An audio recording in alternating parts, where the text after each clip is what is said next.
Olá, aluno! Vamos dar início à nossa aula de número 2 e hoje vamos falar dos substantivos. Vamos lá!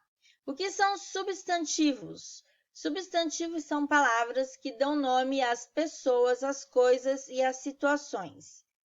E eles podem ser classificados como concretos, ou seja, as coisas que nós podemos tocar, como mesa, cadeira, livro, controle remoto, garrafa, celular, ou abstratos, como paz, felicidade, amor, raiva, alegria e outros.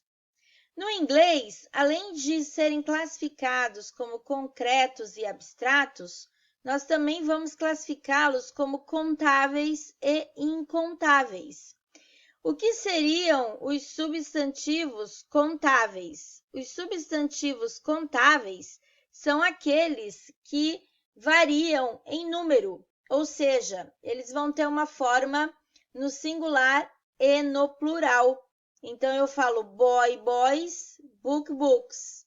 E os substantivos incontáveis são aqueles que não variam em número, ou seja, eles existem apenas no singular, como, por exemplo, a palavra money e information. Não existe a palavra monies com S nem informations.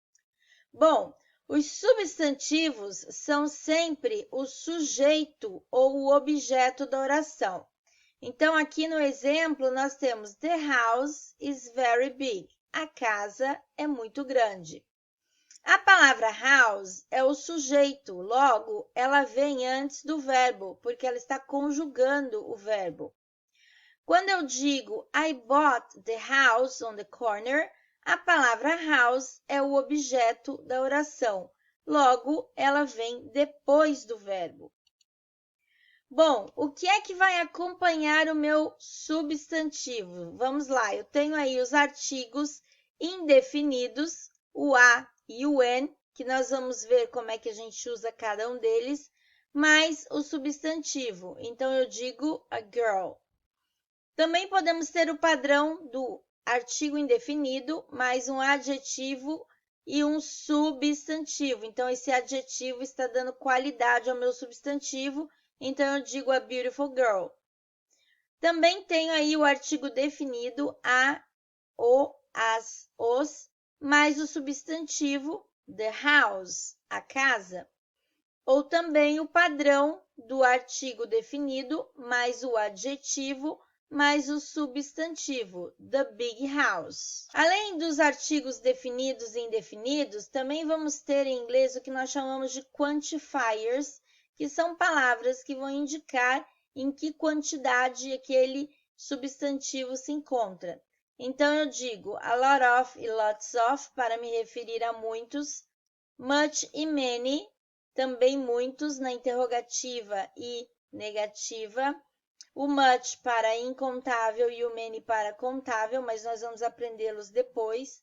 O few, que é o oposto de many, que significa poucos, no contável. E o little, que é o oposto de much, que significa pouco, com os incontáveis.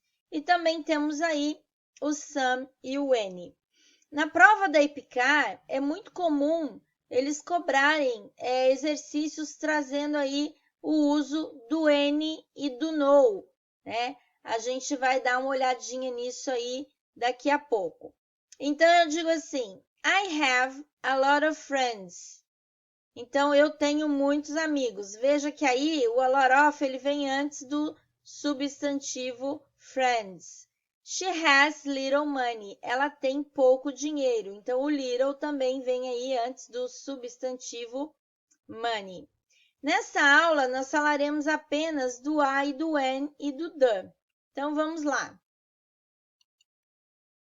Substantivos contáveis, como eu já disse para vocês, são coisas que podemos contar separadamente e que têm uma forma no singular e no plural. Por exemplo, podemos dizer a car, 3 cars.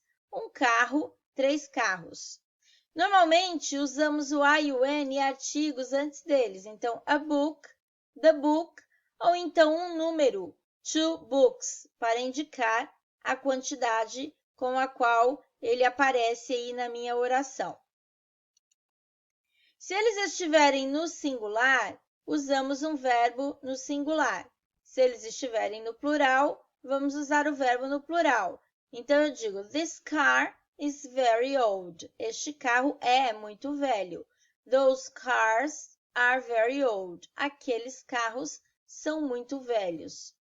A maioria dos substantivos, eles vão receber um S no plural, assim como em português.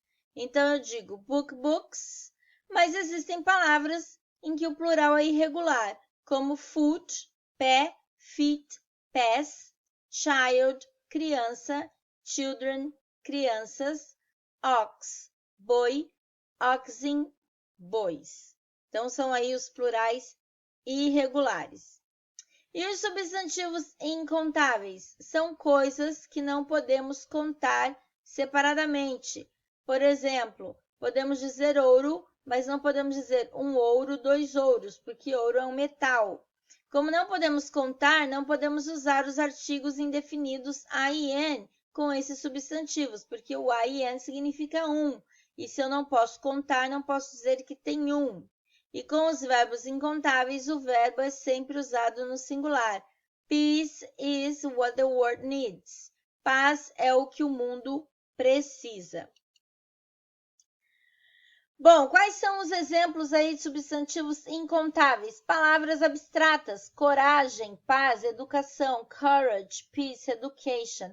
Atividades como exploração e velejar, exploring e sailing.